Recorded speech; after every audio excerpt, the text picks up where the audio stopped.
My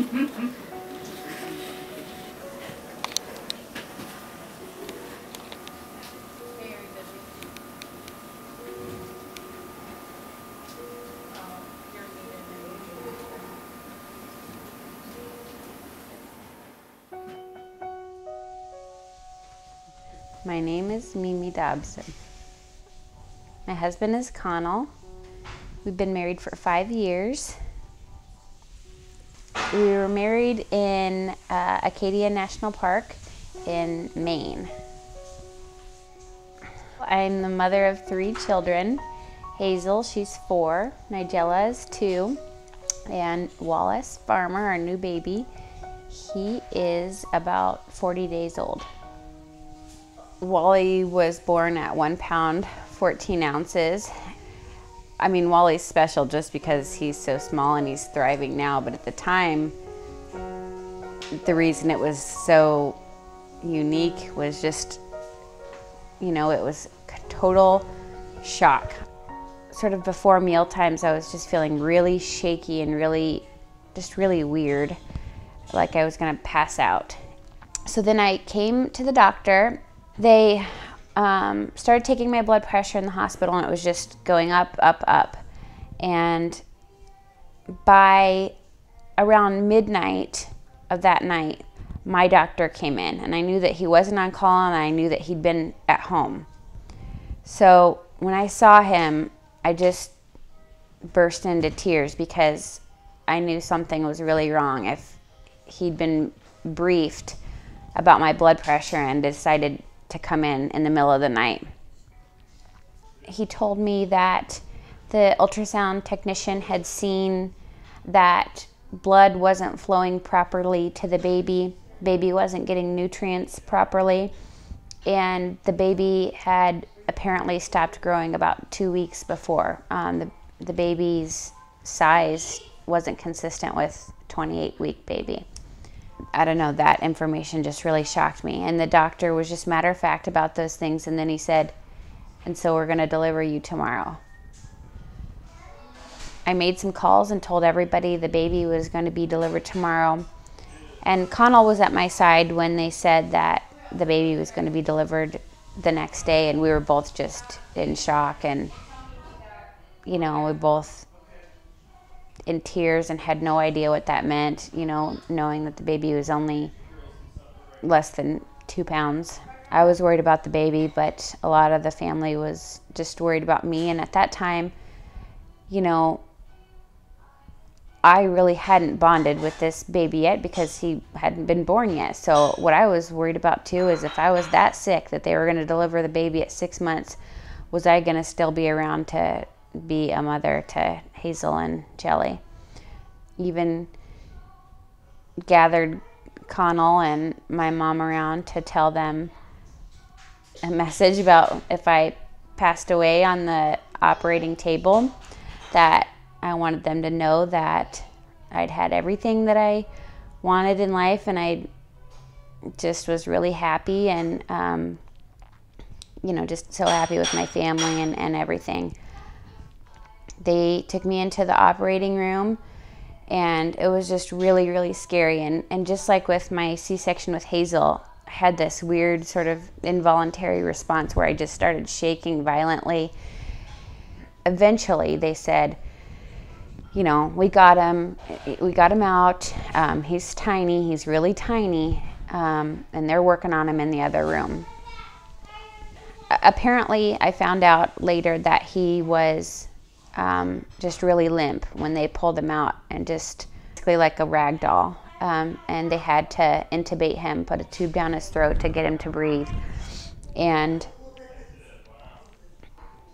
they brought him by me, and I was able to just get a little glimpse of him. I can't remember how long it was until I got to go see him, but I kept pressing Connell for details about what he looked like, and he just said he looks like a baby bird that's fallen out of its nest. Just tiny and pink, and just so small, and just it just was scary, actually. And his skin was just so thin and almost like wet looking and really, really pink. He had blonde curly hair. That was the most surprising thing. And the hard thing was that you could really barely see his face because he had the eye protection. He had a tube down his throat, and that tube was all taped up. So it was really difficult to see his face. He also had, I believe at that point he had an IV, and that was just the first of a long string of things that he's had attached. He's had multiple IVs, PICC lines, etc. And so it was really hard. I mean, he's so cute and adorable, but it was hard to see how small he was and how he was struggling with breathing and how he had, those IVs, and I just had IVs and everything. So it was fresh in my mind how painful that all could be. So those were some of the struggles he was facing. So during the first month, I only held him 3 times. And when I held him, it was really nerve-wracking. Like I said, he couldn't turn his head. So normally when a baby starts fussing, you can move, you can bounce, you can rock, you can change their position. And with Wallace, I couldn't even rock because I could pull the breathing tube out. So it was really, really hard to just hold perfectly still while he was crying. Another thing that's been really hard is dealing with germs, because growing up on a farm, we were taught that germs are good for you and they make you strong. But now I'm terrified that Wally is going to catch something else that will harm his lungs, because in the first week or so of his life, he caught MRSA, which is a antibiotic resistant bacteria that he's going to carry with him for the rest of his life. And it caused him to have pneumonia, which he already has compromised lungs. When Wallace was already struggling with the MRSA or MRSA, he spiked a fever. And the doctor told me that they were going to do a test for meningitis. And that was just a really awful day, because I've had experience with meningitis because my stepmom, we had a scare with that. And I knew from learning about what could have happened to her, what could have happened to Wallace, and he could have suffered hearing loss and brain damage. So that was just really a really tough day. But luckily, the results of that test were that he did not have meningitis, and it was just another type of bacteria that they were able to treat with antibiotics.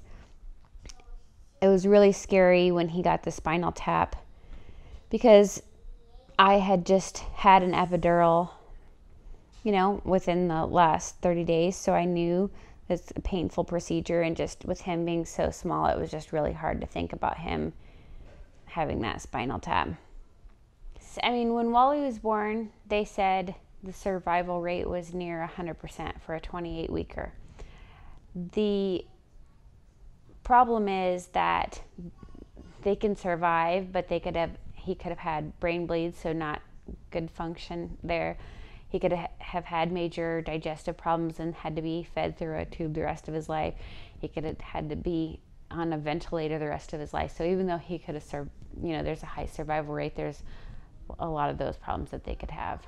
I mean, I guess I suspect that he might, get tired more easily than other kids as he grows and things like that, but I don't really know right now.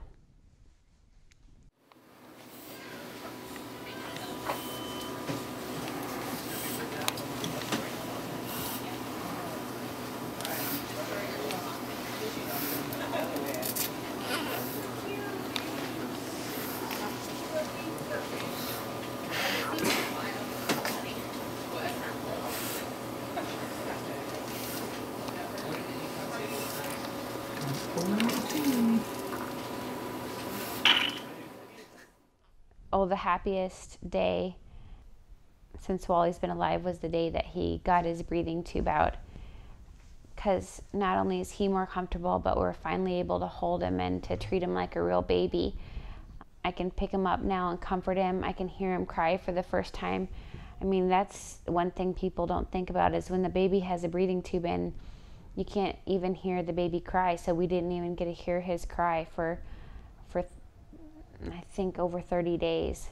One of the most wonderful things about holding Wallace skin to skin is that when we hold him, we can see that he's happy, because there are all these monitors in the room, and the oxygen level in his blood goes up, which is a way that he shows that he's happy. So for instance, if we ever to see him crying, that same monitor would go down, and when we held him and talked to him, we could see the numbers rising as we talked to him. So that was just so sweet. So we've really been on this journey of just being almost scared to touch him, scared to change his diaper, scared to get involved with his care, to now being really involved with all his cares.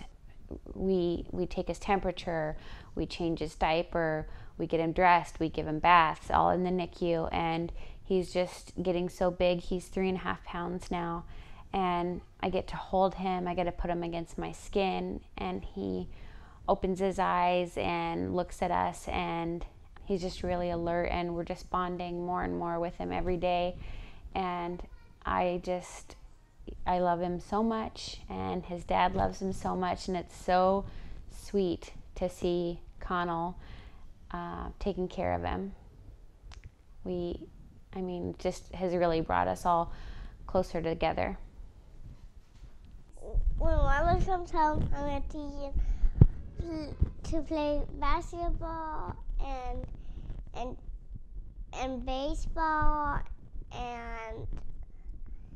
and basketball, and I'm going to teach him to eat food. So just watching Wally grow from 1.5 pounds to 3.5 pounds has been just really amazing, and we're just so excited to see Wally grow. We're so excited to bring him home. His sisters are excited to hold him and feed him a bottle, and every day they ask me when he's coming home. They're just, they really can't believe he's real, and we can't believe it either. And when Wally's come home, I'm gonna rock him, love him. What else? I'm gonna give him a drink of water. Oh, I bet he'll like that, because he's probably thirsty. And what else are you gonna do? I'm gonna hold him. You are? Show me how you're gonna hold him. I'm gonna hold him like this.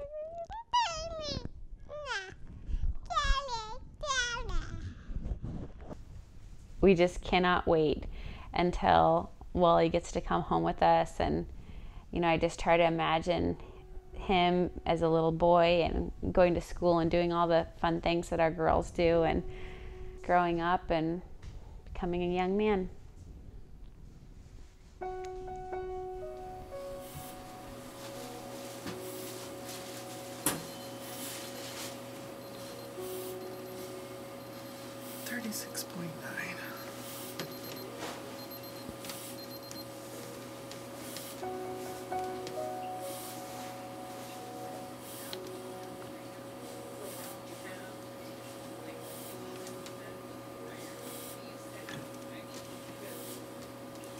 Change your diaper.